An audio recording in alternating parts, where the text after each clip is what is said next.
Imagine someone asking you for something so outrageous, your instinct is immediate rejection. But before your refusal settles, they pivot, offering a smaller, more reasonable request. You say yes, unaware that your agreement was the goal all along. This is the door-in-the-face technique, a masterclass in manipulation. In the dim corners of human behavior, persuasion hides like a predator.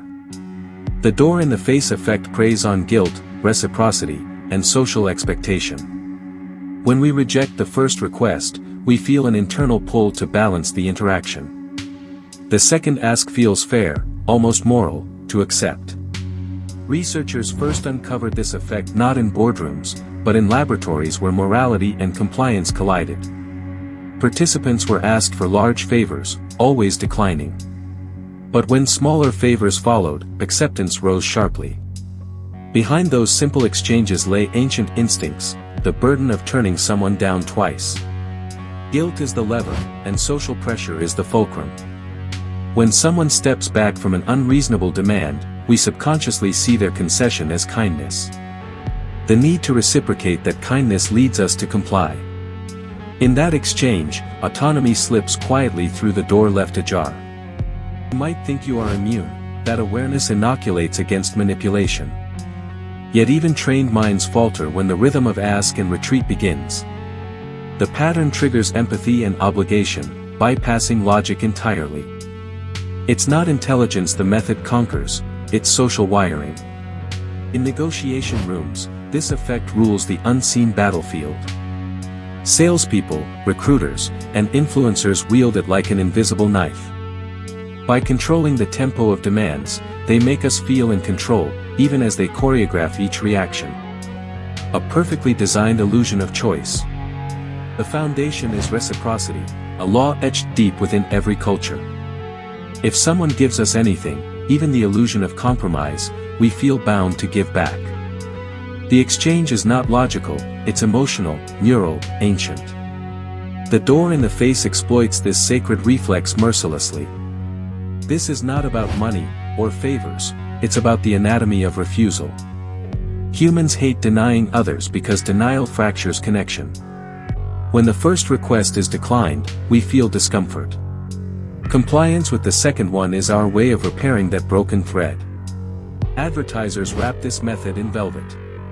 A luxury brand introduces an extravagant offer, a platinum card, an elite membership, then gently nestles a lower-tier version nearby. Consumers seize it, believing they've resisted temptation. In truth, they were led by design, not decision. In politics, the maneuver becomes even darker. Propose the extreme, public outrage heats, debate roars. Then moderate slightly, presenting the toned-down alternative as compromise. The public exhales and accepts. Democracy feels respected, but the puppet strings tighten anyway. Even relationships sway under this psychological weight. A partner proposes a daring request, knowing rejection awaits. Then comes the softer plea, reasonable, gentle, believable. Saying yes becomes an act of fairness, yet behind it lurks manipulation masked as intimacy. Parents, too, unknowingly use this with their children, an unconscious dance. A teenager asks to stay out until 3 in the morning. Denied. Then quietly requests midnight instead. Relief floods the parent's mind, but compliance reinforces the strategy forever. In experiments, compliance rates triple when this sequence occurs. The human brain rewards perceived mutual concession, dopamine whispers reassurance. It feels like harmony, peace, fairness. But beneath that calm glow, autonomy decays, a chemical illusion of consent. To defend yourself, you must feel the trap's rhythm. Recognize the exaggerated first ask not for its boldness, but for its choreography. The rejection it seeks is not failure, it's foundation. Every follow-up is calculated, meticulously engineered to harvest your relief. Imagine a salesman smiling, hands poised, words measured. The first offering, impossible. The second, gentle, harmless. His rhythm syncs to your heartbeat, his eyes mirror your tension. The yes that leaves your lips feels voluntary, but your brain has already been unlocked. The dark elegance of this method lies in its simplicity. No complicated tools, no overt coercion, just sequence, tone, and timing. A dance between rejection and redemption. With each step, trust grows while freedom withers.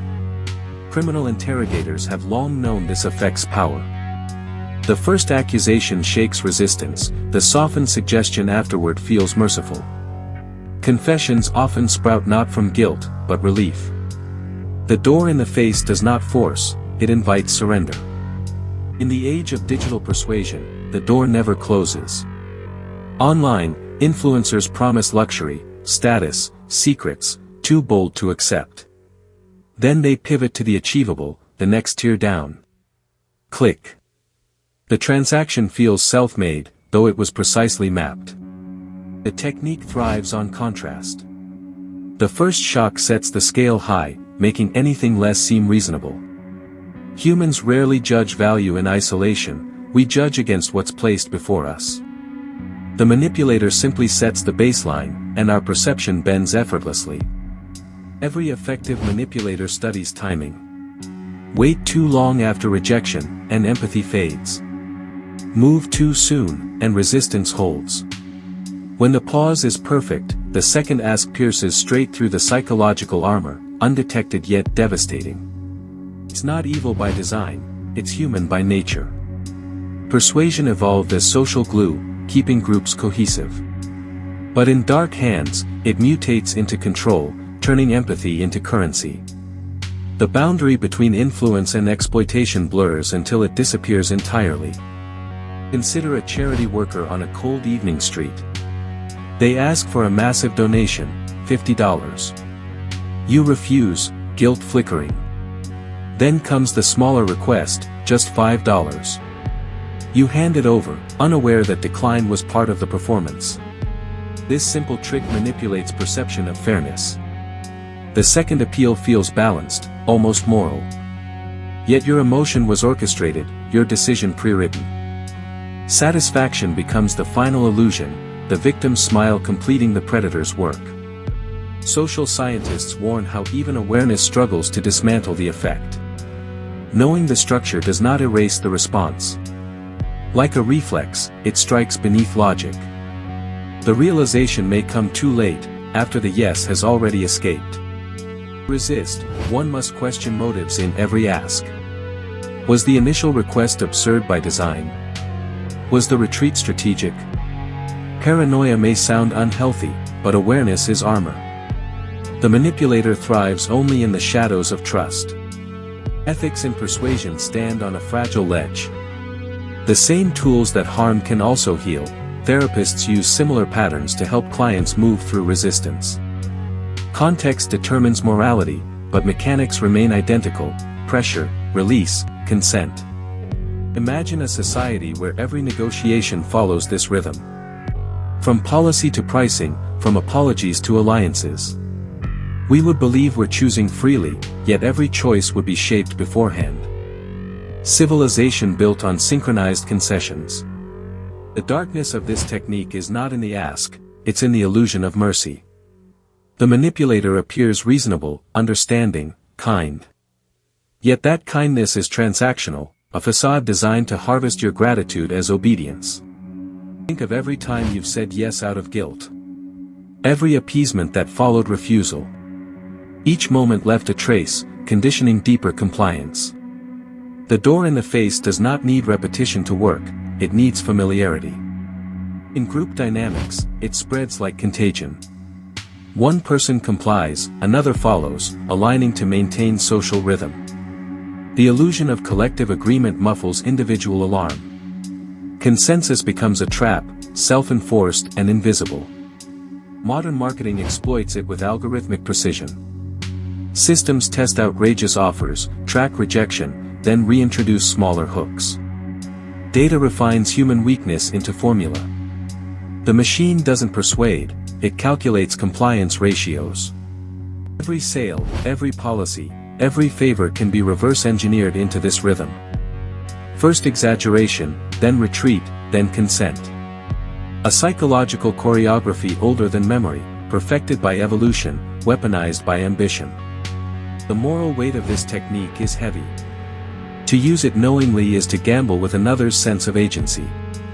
Yet those who master it ascend quickly, leaders, influencers, even thieves. Power feeds on subtle control, not overt dominance. So, remember the next time someone makes an enormous request, only to offer a smaller one right after. The feeling of relief is not your freedom returning, it's the lock clicking shut. Behind that polite smile, the door has already closed. In the silence that follows persuasion, we tell ourselves it was our choice. But deep down, we sense the choreography. The door in the face is not just a trick, it's a reflection of how easily our minds bow to harmony, even at the cost of truth.